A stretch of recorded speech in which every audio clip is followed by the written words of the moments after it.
Salut à tous et bienvenue sur la chaîne de Dr Futuro. Aujourd'hui, on va parler de DeepSeek, cette IA chinoise qui fait trembler la tech mondiale. On va parler de ses performances impressionnantes, des rumeurs sur le soutien du Parti communiste chinois et des implications géopolitiques qui en découlent.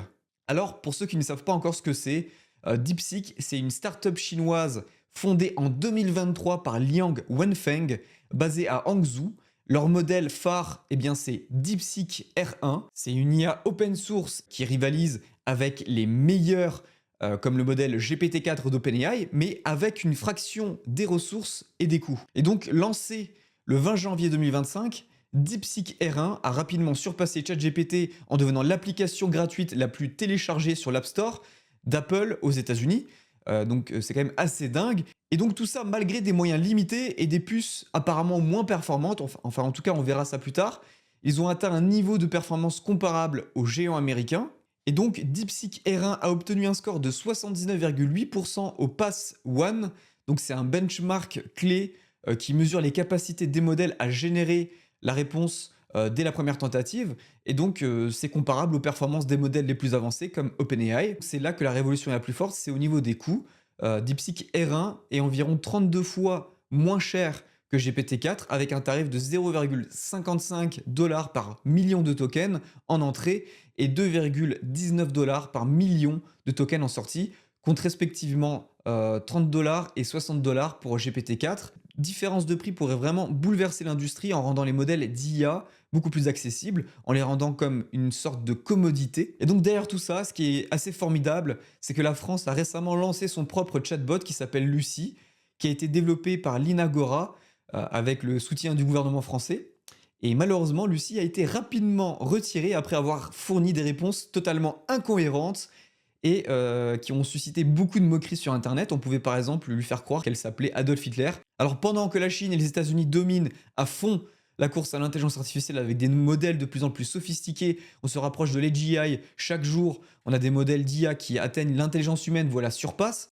Et donc ça montre encore une fois qu'il y a un écart technologique énorme et qui est de plus en plus grand entre la Chine et l'Europe et les États-Unis. Et donc ça pourrait vraiment marginaliser l'Europe dans le domaine de l'IA si des investissements plus conséquents ne sont pas réalisés rapidement. Et maintenant, concernant les rumeurs, certains murmurent que le Parti communiste chinois aurait investi dans DeepSeek et manipulé le prix pour déstabiliser le marché de l'IA, surtout aux US. Pour l'instant, on n'a aucune preuve qui a été concrète pour étayer ces affirmations, mais on sait quand même que la plupart du temps, le CCP, donc le Parti communiste chinois, il interagit souvent avec ces startups. Il n'y a pas une seule startup ou entreprise chinoise qui ne travaille pas main dans la main avec le Parti communiste. Certains vont me dire oui, mais les États-Unis le font aussi avec la CIA et tout ça.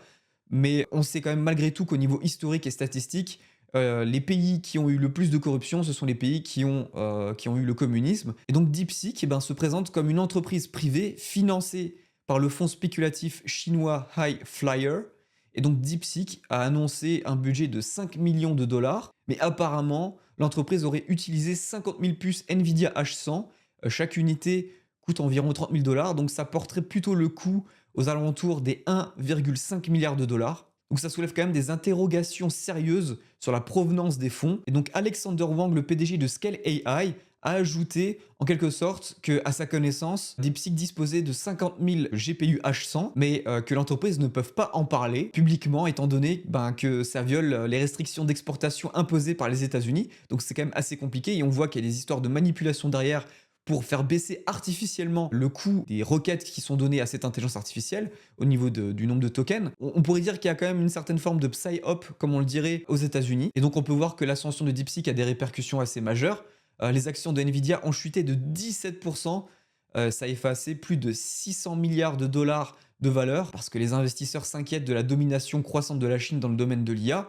Et ça soulève des questions sur l'avenir de la suprématie technologique américaine, sur la manière dont les pays occidentaux vont réagir face à cette concurrence. On a également eu un tweet de Sam Altman, le PDG d'OpenAI, et il a tweeté récemment que le modèle de DeepSeek R1 était impressionnant, notamment en ce qui concerne les capacités à offrir un prix assez bas. Dans un autre tweet, donc à la suite du thread qu'il a fait sur X, il a dit et il a précisé que leur priorité était d'exécuter leur feuille de route de recherche et que l'importance du calcul intensif était plus cruciale que jamais pour atteindre leur mission. Donc il a souligné que le monde allait utiliser énormément d'IA et que les modèles de prochaine génération allaient vraiment impressionner. Et par la suite, il a conclu par une déclaration assez ambitieuse: nous avons hâte de vous apporter l'AGI et bien au-delà. Ce message renforce encore une fois l'idée qu'OpenAI se positionne sur un horizon technologique encore plus avancé et ça suggère une compétition accrue avec DeepSeek et d'autres acteurs du marché. Et de son côté, Trump a également déclaré que la percée de DeepSeek devrait être un signal d'alarme pour les entreprises américaines, les exhortant à se concentrer sur la compétition pour gagner. Il a également souligné que cette avancée pourrait être positive si elle incite les industries américaines à innover davantage, tout ça en appelant bien sûr à renforcer les restrictions sur les exportations des technologies clés comme les puces Nvidia. Donc encore une fois, on voit que c'est une compétition qui renforce encore plus les tensions entre la Chine et les États-Unis. On est en plein dans la guerre, que ce soit la guerre économique, géopolitique et technologique. Chacun y voit une stratégie pour le futur avec l'intelligence artificielle. Chacun veut utiliser l'IA pour montrer qui est le mal dominant dans cette histoire. Donc pour conclure, DeepSeek n'a pas réinventé la roue dans le domaine de l'IA. Ils ont sorti des papiers assez intéressants qui montrent justement que l'IA est très performante en termes de performance coût, surtout par rapport au modèle américain.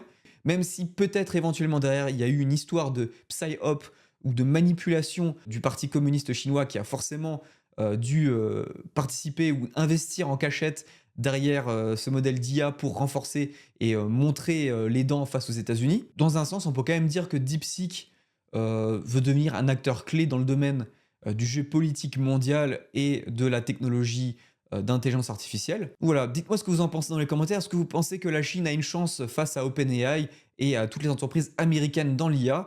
N'hésitez pas à vous abonner, à me dire du coup ce que vous en pensez en commentaire sous la vidéo, à activer la cloche bien sûr, et restez connectés pour voir comment cette bataille pour la suprématie de l'IA va évoluer.